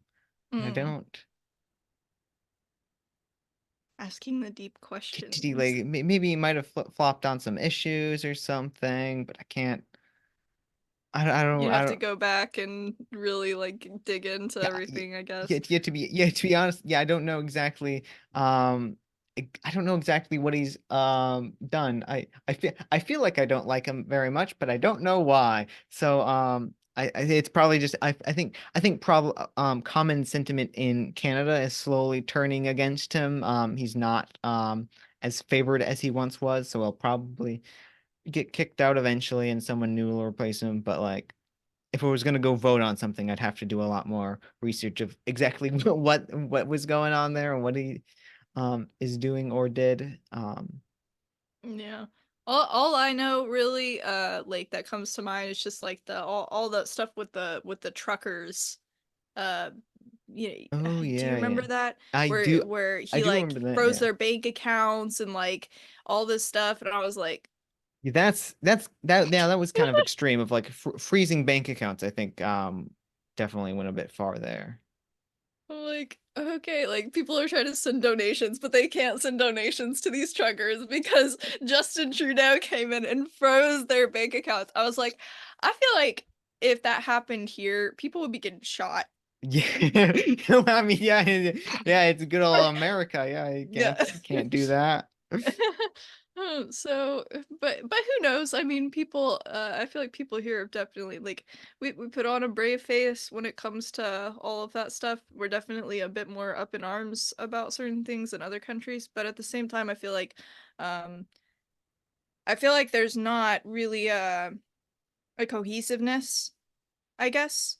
In recent years, I feel like there's a lot of things that like traditionally, people would have like organized and stood up together and said, we don't like this, or this is not okay. And I don't know if it's because social media or like people have different outlets than they used to, so like they use those outlets instead of getting together and actually making a statement. But I feel like people are kind of less likely to actually make a stand on whatever it is that they feel. I mean, even I was even surprised by the amount of protesters like who wanted gun control that were at the Capitol last year. Like there were a lot, don't get me wrong, but I would have expected even more. I would have expected that like there would be enough to be outside on the steps, but you know, we have a tiny Capitol building. It's not that big. Yeah, And it wasn't even really full. So it was just it's like that's fine, but it's just interesting to me. I think people's ways of dealing with disagreements have kind of shifted, and I don't think it's really for the better, because then you know the government's not going to listen to your tweet. yeah, yeah. I guess it's yeah, yeah. You can make a very big statement on like whatever social media stuff, but like if you're not actually impacting anything with your like vote or like making it known to like legislators and stuff, then it's not gonna do anything and it's just gonna disappear. Yeah. Well, what like when it comes to like Canadian government, obviously you said you don't really keep up with the politics, but do you know enough to kind of like be like this is something that's like similar to the US, these are things that are different? I guess that can be on like the structure of how things work, elections, voting, whatever, that we can just talk how people view politics there versus here. I don't know, up to you. The differences in politics. So obviously everything is more liberal up here. Three parties, you vote for your party. Yeah, you vote for a prime minister and he becomes the leader and stuff, kind of like a president. What's different? Besides the three-party things, I don't think that there's like in the fundamental like what issues people care about a little bit. I don't think there's a lot of like super big differences that I can think of at least. Again, I'm not super keeping up with it. But yeah, I don't think that there's off the top of my head there is like besides the issues people care about, that much of a difference in do you guys have like two like because here we have we have the executive branch, then we have the legislative branch. Like, do you guys have that, or like we definitely have a Supreme Court of some kind that makes things, and so we have kind of like that. Do we have yeah, so I guess you have like you have the executive branch with the prime minister being in place, and then you would have the judicial branch because that's the court system and the Supreme Court and everything. I just like I don't know if and then we have our provinces, and the provinces have maybe prime ministers of the province or something. I can't remember. Okay. But like, and maybe they also have some vote or something. So maybe there is some sort of like representation system of some sort. Yeah, I feel like I'd have to look it up though because I'm not 100% sure. I didn't take any like Canadian studies classes, so I don't actually know fully how some of those systems work in Canada. No. Yeah, I think that's fair. And also it's not like I do think like I'm constantly thinking about government, so I know how things work. So I mean I think it's fair that you don't because yeah, it's not. I mean it's just kind of like if I wasn't in it on a regular basis, I'd probably like I don't know. Yeah, I don't think like I didn't fully when I went to intern for the state legislature in South Dakota, I didn't know I didn't know anything. Like in my interview with them on the like we did like it was like a video call interview, but everybody else's camera was off. It was very intimidating, but that was my interview for that internship. And they were like asking me like, well, what do you know about about legislative processes, and what do you know about state government, and what do you know about what the governor does, and what do you know? And I was just like, well, I've really only spent time like I what did I say? I was like, well, a lot of my knowledge has to do more with like the US level, the US congressional level. I'm like, I don't really know much about state government, but I think I'll pick it up pretty quickly. So I think I answered it just fine. But I totally could have like, I don't know, watched a video before getting on that. Yeah, just yeah. How do these people actually operate? And they still gave me the internship, and I did not do a lick of research like in the time between getting it and getting there. So I showed up my first day, and the one of the other interns was like, okay, we're gonna go to caucus, and I'm like, we're gonna go to what? We're gonna go to what now?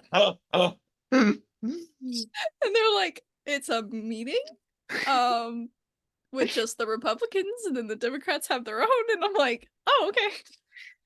That's cool. So so I've definitely only picked up all the knowledge that I do have of how things work here because I've been in it. Otherwise I would have probably no idea. Yeah, that's fair. Yeah. So we kind of like I guess have like brought it up a little bit like, but what is your opinions on like the news media? Like, how do you feel like as somebody on the left, like how do you feel like do you feel like you probably don't agree that it's unbiased reporting, but like do you feel like they're trustworthy? I You don't mean like know. mainstream media kind of? Is that what you're Like when you obviously there's a difference between like there's like Fox News and CNN and all the like establishment type yeah. like TV channels, but I'm more so talking about like the newspapers like the New York Times or the the Associated Press or things like that. Um do Hmm. you think that they cause like more tension than they should as like journalistic entities, or do you think that like what do you think about the idea of having bias in a news establishment?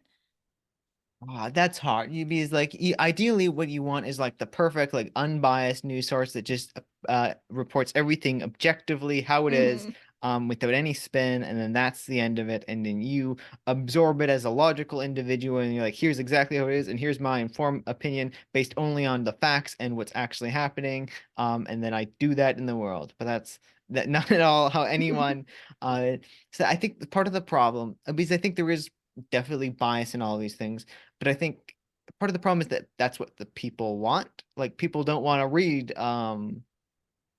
read something that like either supports their biases, or they find it very engaging to like read something about like how terrible like this other thing is that like sparks fire and like a reaction out of them and stuff. So I feel like it's maybe it's hard to blame any kind of newspaper or anything like that for doing stuff like that, especially when I think no, it depends on the exact one you look at, but I feel like a lot of them generally, for most of the facts and stuff, report it reasonably accurately. There's obviously going to be like spin on it of like exactly how they describe situations and stuff, but generally I think that they're okay. I feel like I don't get a lot of my information from like a newspaper style source though, so it's hard to Mm, say exactly. So I don't know exactly how bad this is my perception without like super actively engaging with them of like how they're, okay. but generally generally I think I feels like some things like Associated Press and stuff do a reasonable job, given that they're all humans who have biases and stuff, and their audience are also biased people who want biased sources. um I don't think that they represent like in themselves like a bad actor above and beyond the rest of human society, I guess. It's maybe. Yeah, no, I agree with you that it's definitely there is the issue of what are people gonna read, because we live in an era where people are on social media. They want the instant gratification. They're not looking to sit down with a philosophy book on a regular basis for the most part, so things need to be entertaining in some manner, and a lot of people are kind of like, whether they realize it or not, like, oh, drama, that's interesting. Oh, inflammatory headline, that's interesting. Yeah, and like, I'm probably guilty of the same thing. I mean, we're all human, but it's just so that probably is part of it. And I would agree with you that when it comes to like the facts, that a lot of news publications aren't really wavering on their ability to actually do that. Um, and obviously, I write for a biased publication. I have no qualms about that. It's very Yeah. clear. Our name is the Tennessee Conservative. So like I can see how easy it is to kind of write things from a certain perspective, but and I think that that's fine in today's world, as long as you are being truthful and not writing in a way that like makes it to where people walk away with one thing when the facts say another. Like Yeah, yeah. like I think it's okay to put a lean on it, but not if it means that you're manipulating what has actually happened, if that makes sense. Yeah. It's the difference between like having a different opinions on something and like actually just lying about what happened is, yeah. Yeah, or like trying to like, be like, well, this happened, and because of our opinion of this person, it's like tremendously worse, and like, I don't know. It gets a little it gets a little muddy. But you said you don't really get your news from like articles and things like that. So how do you keep up with us over here in the US? Is it social media or Um, Kind of, yeah, yeah. I think what I like to do is I like to have um generally where I feel like I get a lot of the information, it would be maybe some social media type stuff and like people who do kind of like look at that kind of thing, look at a bunch of information and then like give their opinions on it. Something like if you know like Stephen Bennell or like Destiny, he goes by. like kind of like political commentary Ki from kind of, yeah, I try to find some people who like I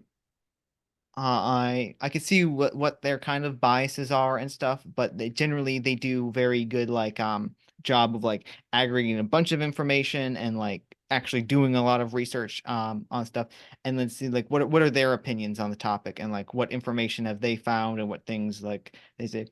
So a little bit more of that maybe as well of just like letting them sift through all the different biases of different things. I definitely tend to do the same. I watch a lot of political commentary. So like, I'll read news articles on a pretty consistent basis because I write them, so I kind of need to be aware of what's going on. But like I watch a lot of political commentary videos.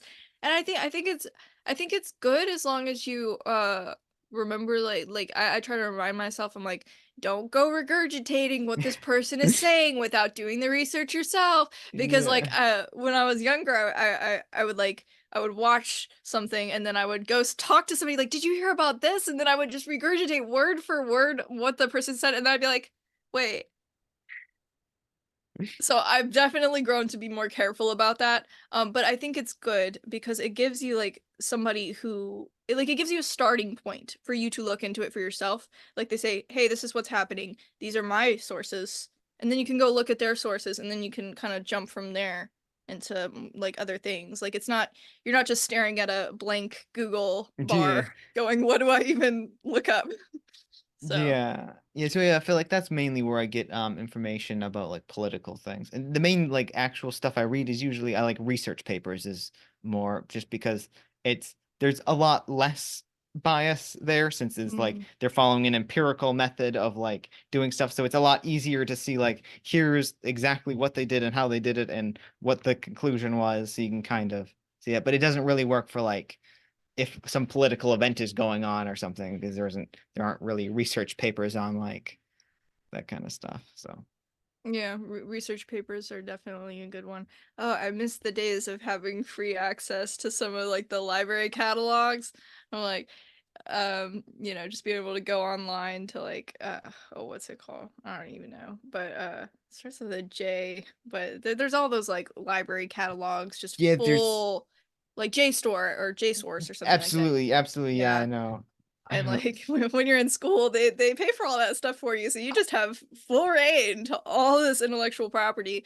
It's so fun. Yeah, I love it. Yeah, I love it being able to just like any topic I want, I could just go in, find like the research on it and just be like, here's the information. I have it. I have what the data is. I could see it is so nice. I'm going to miss it when I graduate of like not being able to like actually um I'll figure something out. Hey man, you could have just majored in philosophy and become a philosophy professor, then you would have had like, career long access Yeah, to yeah, yeah, I could like I guess extend my studies instead of like getting a bachelor's degree, go for a master's PhD in something like just stick around. and then when people ask, why did you go for a doctorate degree? Oh, well, see, I just really didn't want to lose my access to the library catalog. Yeah. Yeah, yeah. Well, I mean like but if there's a reason to like stick around in higher academia and like actually become like professor or something, that loving access to the knowledge and stuff is probably a fairly good reason. Yeah, that is fair. Yeah. But It would just be funny if you like caught one that was like had no interest in being a teacher at all, but was literally just putting themselves through the torment of teaching just so that they could have library access. It's like, maybe you should just pay for the library access. So the next thing that I kind of wanted to talk about with you is there's been like brief mentions of this in our conversations, like very brief, I think maybe in some of our emails. But I mean, there's this whole thing. I don't know if you've heard about it. They're calling it cancel culture. Oh, I see. Yes. And I know how that's kind of playing out in the US. We both know how it's kind of playing out in social media over the last several years. But what has kind of been your experience concerning cancel culture and like free speech in general, and like just in Canada and on a university campus in Canada? Because I have seen a lot of stuff. I mean, I don't know if you keep up with Jordan Peterson, but I I do. And so there's that whole thing. There's been other people that have come yeah. out, and so it seems like a whole mess over there. Yeah, What? Canada. So Canada is not great when it comes to free speech, especially when you compare it to the United States. That's one thing that the United States does extremely well. They have their constitution and their rights, and it's like solid, and like no one's generally taking them away from you.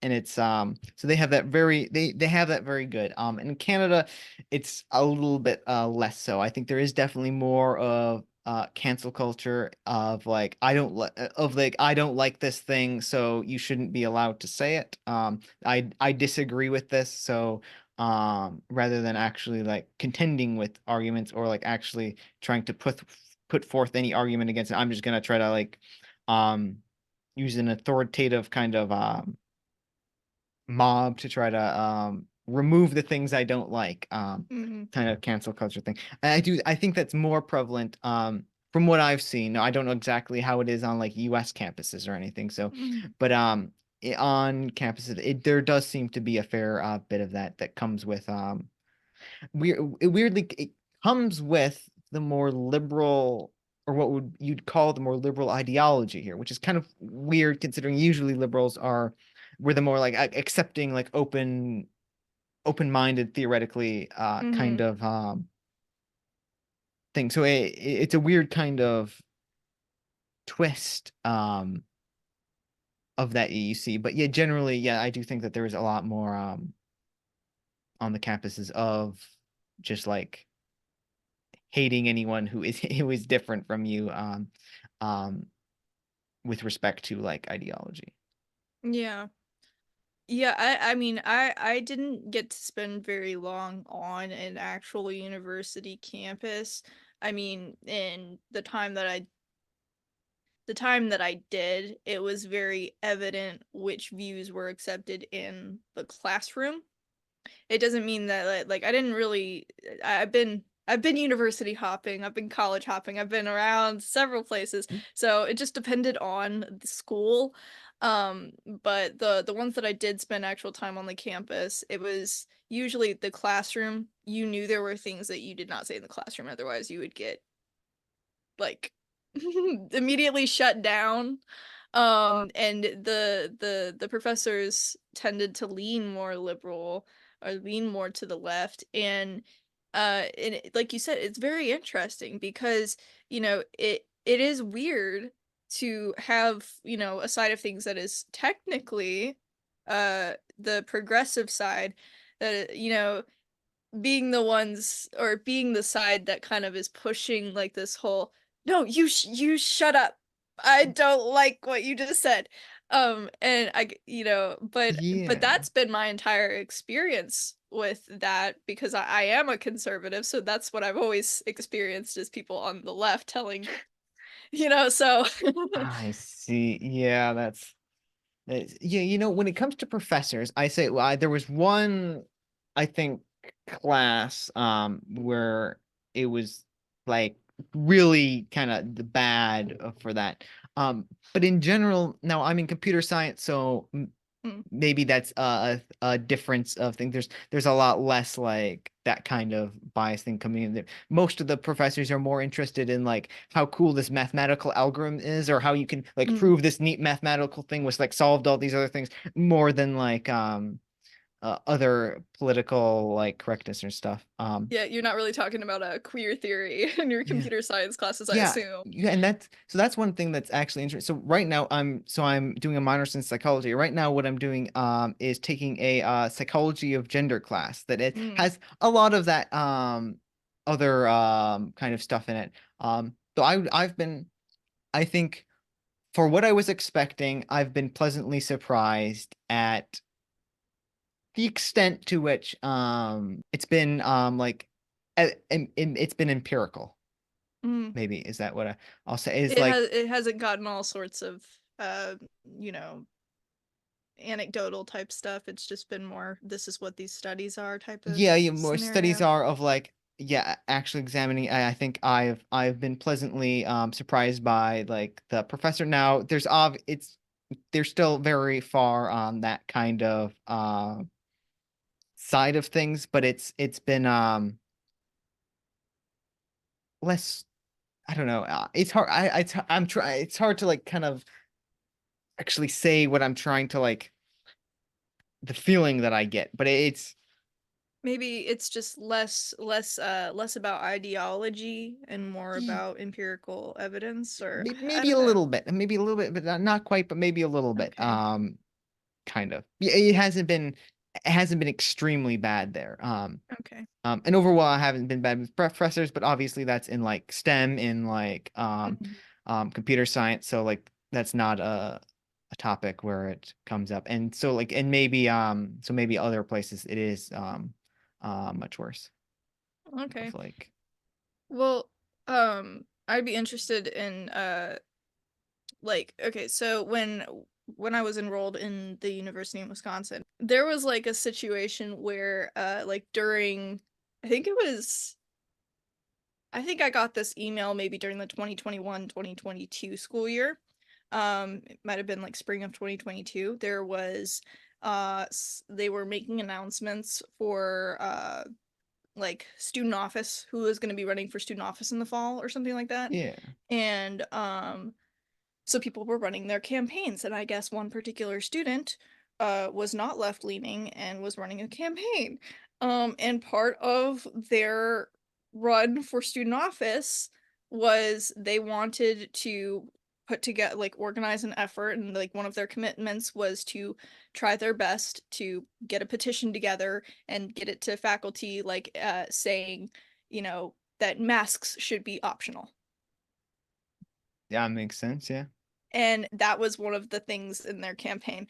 And I wouldn't have known a single thing about this if it wasn't for the how big I guess the situation got on campus, that they felt the need to let everybody know about it, because I got this email that was like, "Hey, by the way, one of our students that's been running for student office has been getting threats, death threats and violent threats, and so we're gonna need everybody. We're shutting down the platform by which you can communicate your ideas to the student office candidates." Like so they were like closing down the platform for a few days, like the feedback. And they were pretty much just like, you guys really need it. We know that they have atrocious views, like, but you need to calm down. And I'm like, Oh and boy. so I read that email and I was like, what in the world? And it came from the diversity office. And so I like I read it and I was like, and they didn't outline what the student, like why the student was getting death threats. They didn't even say like, but because of the way that they talked about like the views of the student or whatever, I was like, I bet that person is right leaning. And I emailed our chief officer of diversity at the time, and I was like, hey, can do you have time to meet, like, because she had open office hours like every week. And she was like, sure. And so we sit down on a Zoom call, and I'm like, hey, so I got this email, and I'm just wondering if you could give me context. Like, you don't have to if it's like personal information or anything. I was just like, I just want a general overview. Like, I want to know like what this person was doing that caused such a big thing, because I'm like, because I have a feeling that I share similar views to this person, and like what if I come on campus next year? Am I gonna be like and so she, just trying to get more information really. And she was like and she explained a very limited view of the situation. Like, wasn't getting into all the details. She's probably trying not to like gossip or anything. But Yeah. but I walked away from that and I was like, oh, okay, interesting.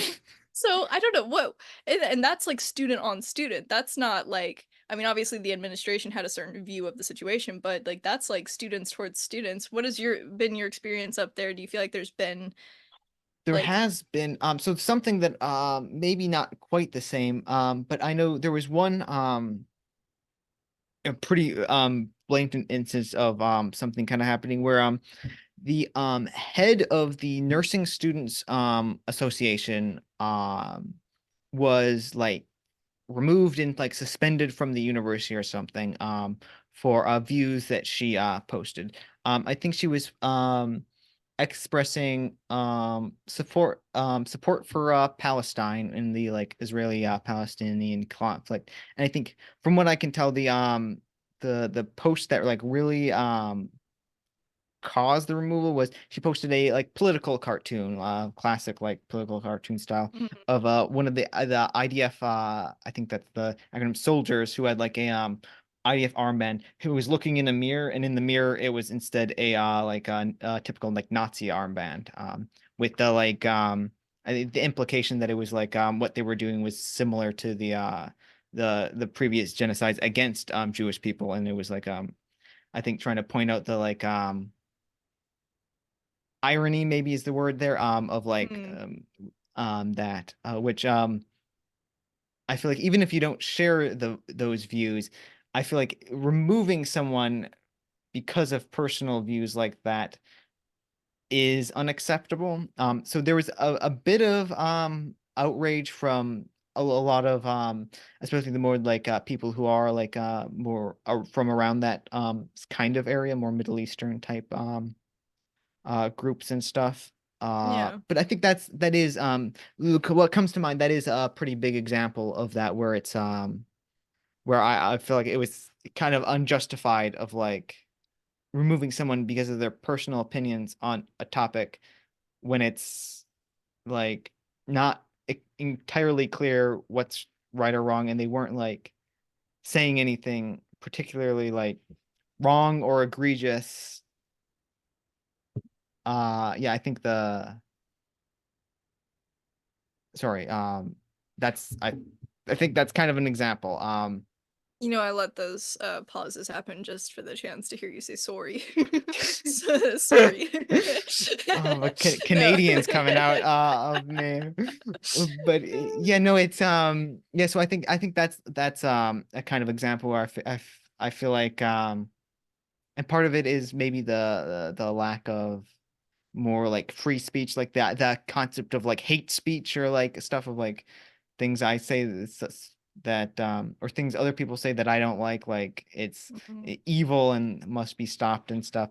So I think that was in my mind the most egregious example that I can think of in recent history of that happening. Yeah, and it's I think it's just a little bit like frustrating to watch. Like obviously like, you know, we have similar views on the fact that like people should be able to just like say things without being Yeah. canceled. Like Yes. obviously Yeah. there's some things that are not great. Like you don't like there's a lot of things that people say that I'm like you really just don't need to be saying that. Like that's really nasty, or like that's just like is that even what you mean? Like there's a lot of people that have not learned how to articulate thoughts that are not going to get them arrested. Um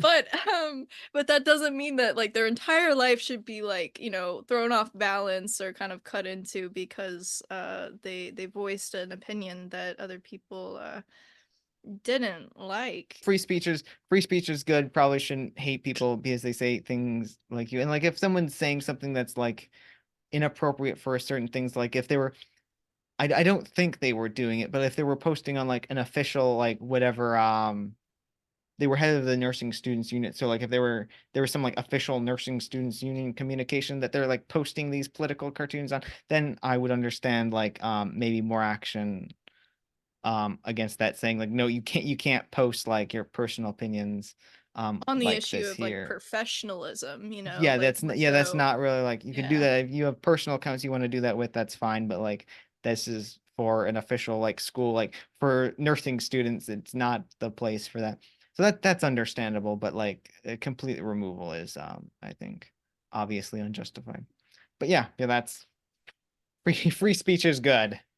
Yeah.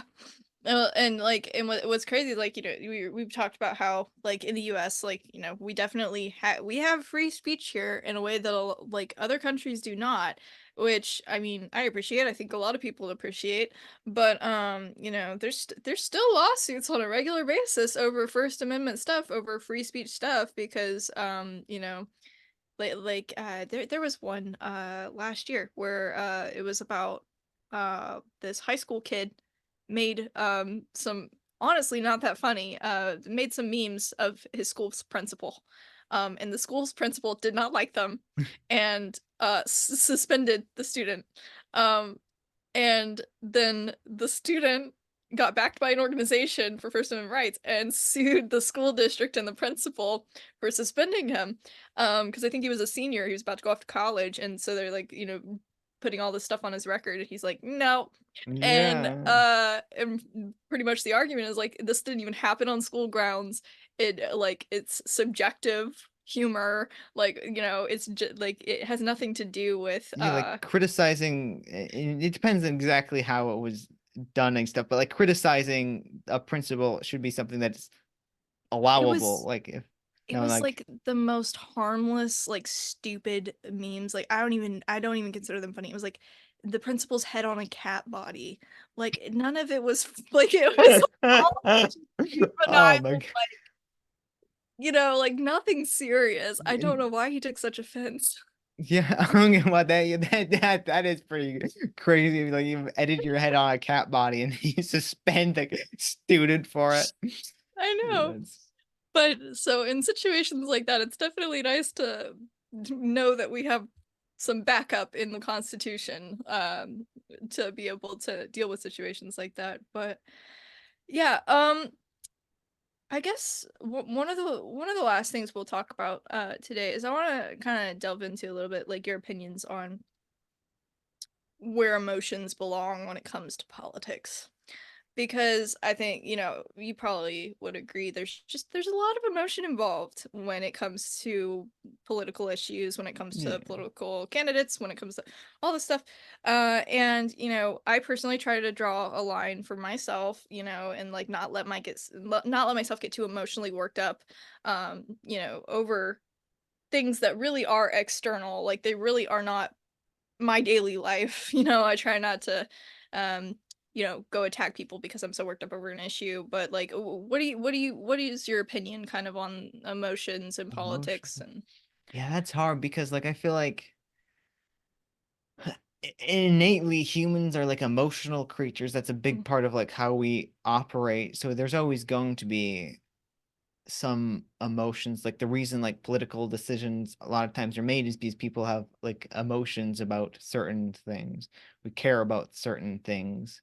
Um, but yeah, I think that you should try to like not let it negatively influence your decision making. Like if you can be objective, if you can like have some principle of like what is going to cause the greatest amount of good for the greatest amount of people or whatever, kind of examine the decisions you want to make based on those things and see like is it consistent.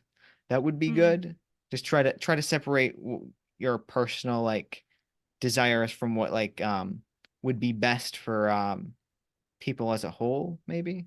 Mhm. Um, Yeah, that makes sense. And you're right, it is definitely hard to separate. I guess I'll clarify for myself, because I haven't even really discussed this on a regular basis, so I haven't thought about this too much, but it just popped into my head.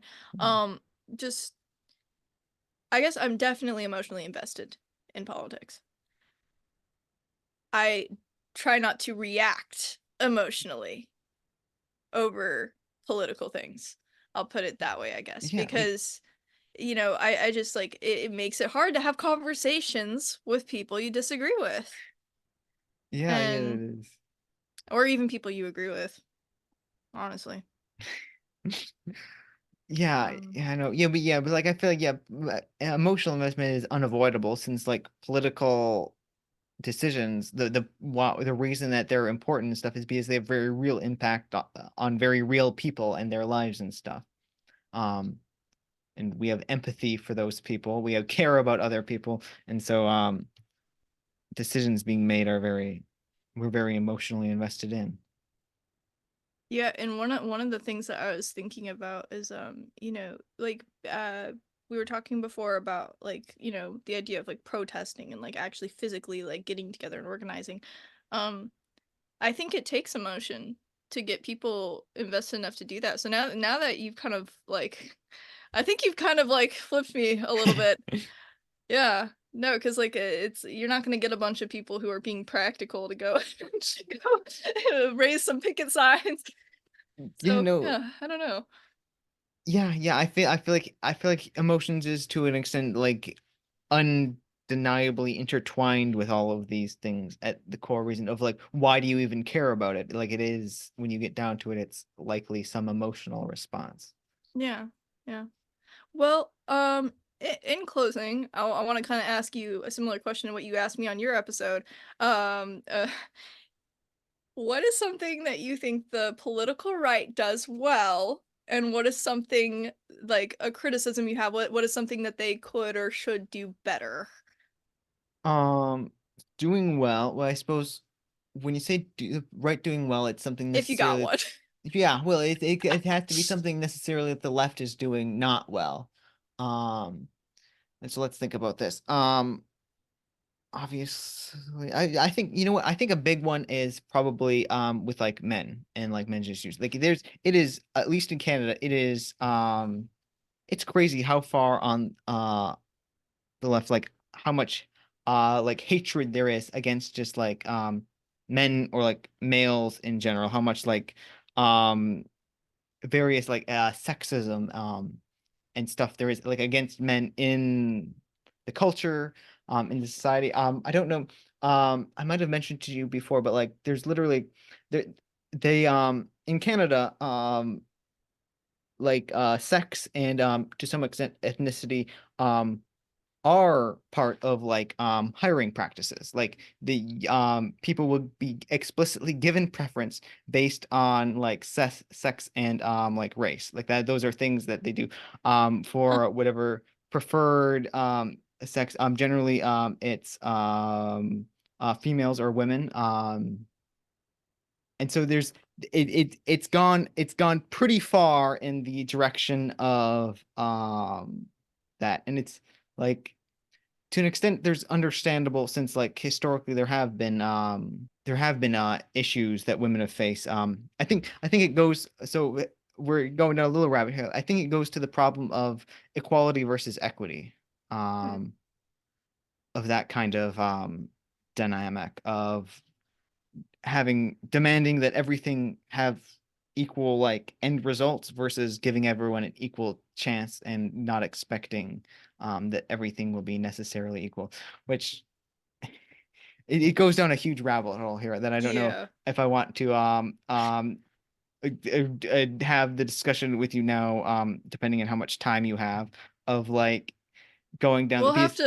We'll have to do like a part 3 conversation with Adelia Jethro, because I also have like multiple things that like I've thought about throughout this conversation where I'm like, I know, yeah, because I was thinking about that. I was like, okay, so there's this problem like with men, but then it goes down to like this very sexist thing, but that goes down to equity versus diversity. With that goes down to the concept of like there's no difference biologically between like men and women and stuff, which is a whole nother thing. So there's a bunch of layers you have to unpack to like understand why any of this is an issue and stuff. mm, But yeah, that's something I think they do better than the left, just because the left is so terrible at it.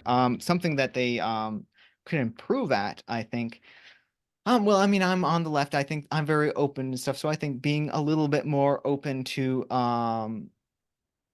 other ideas, because people on the right very much they love structure, they love order, they love putting things in boxes, they love that kind of like conscientiousness, I think, is the thing that like predicts conservative things from the five factor model. Mm-mm.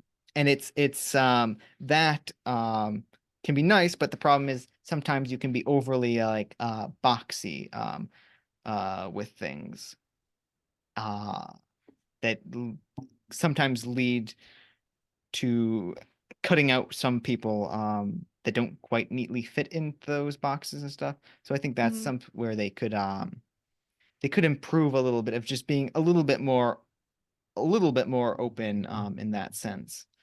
Um and I think maybe also I think sometimes they get very stuck on some issues that something like maybe like COVID stuff and things and they really hammer on the issues that I think going so hard on them doesn't really help very much in the broad scheme of things.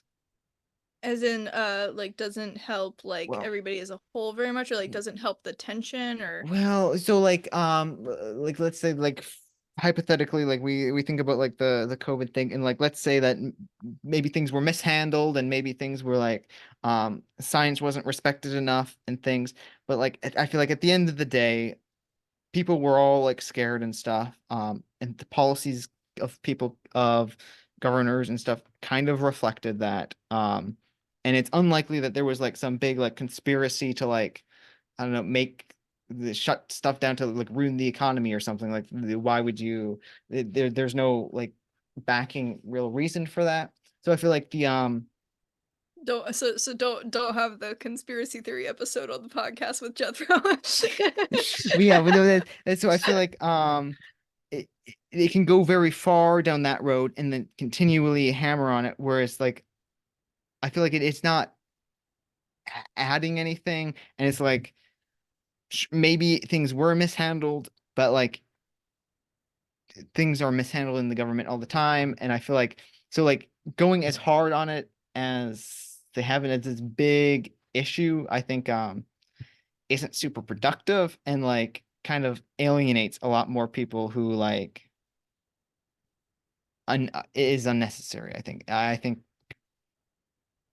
maybe I'm trying to formulate my thoughts on this here, but like that's No, I kind of I can see where you're coming from.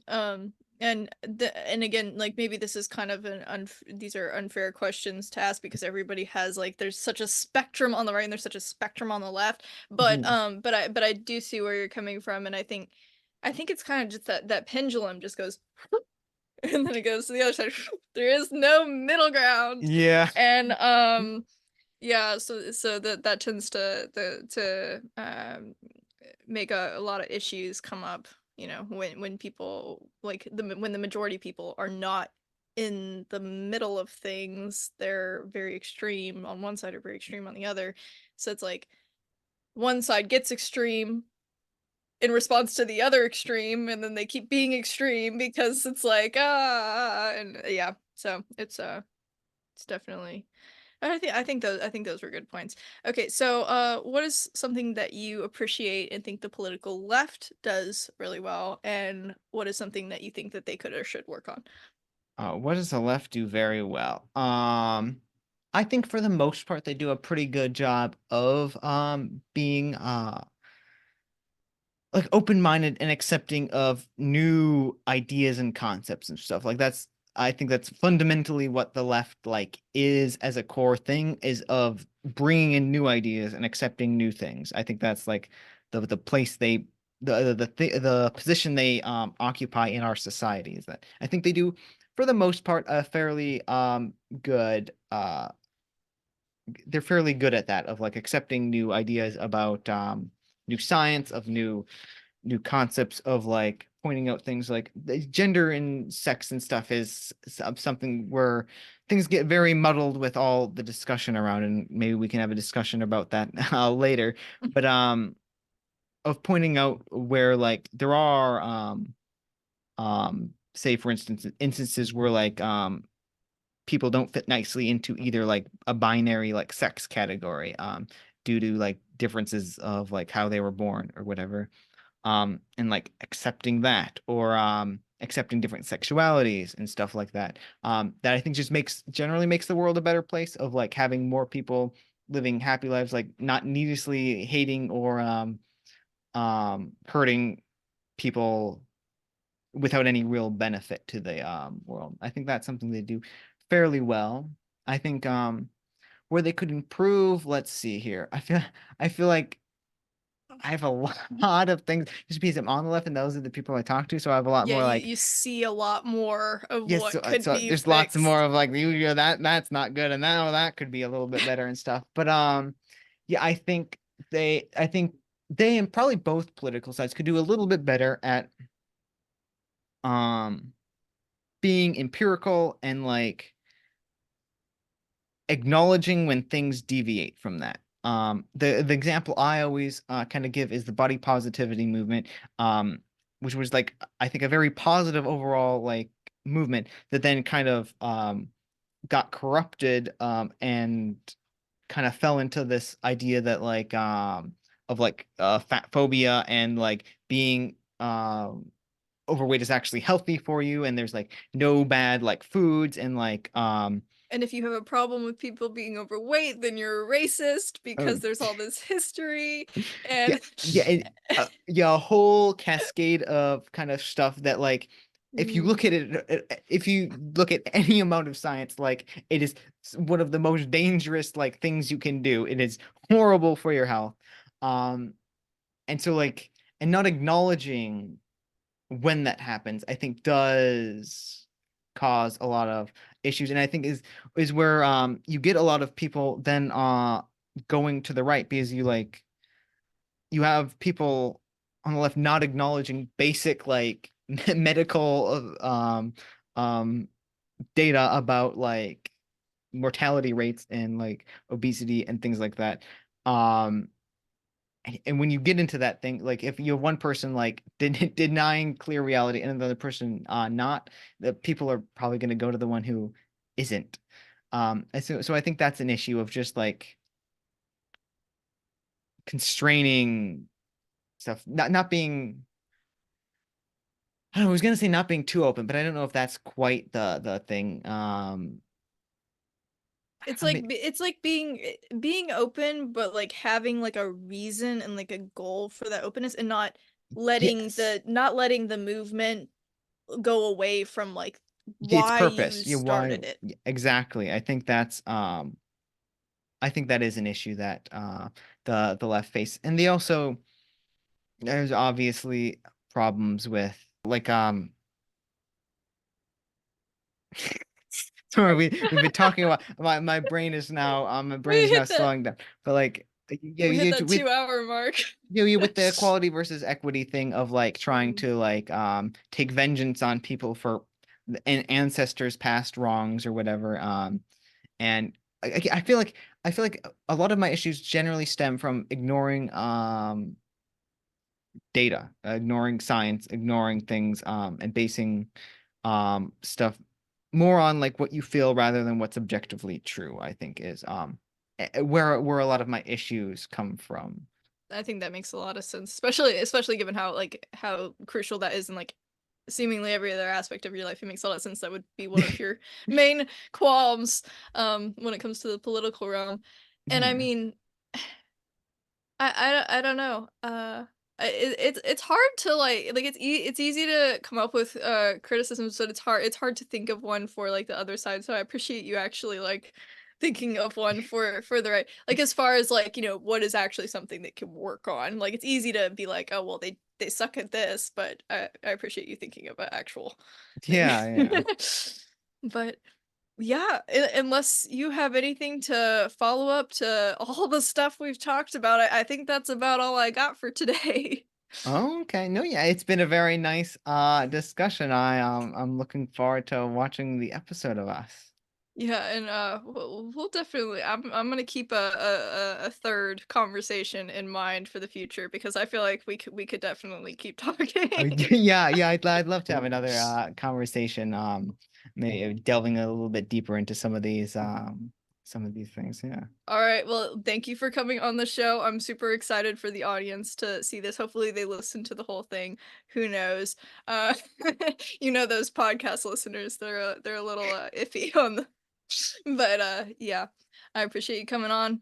Do you want to plug your show? Where Yeah, can so people find you? yeah, sure. On YouTube, Defense of the Indefensible, where I talk about things that are unpopular, and try to be objective and understanding about them. Wonderful. Well, that's about it. See y'all.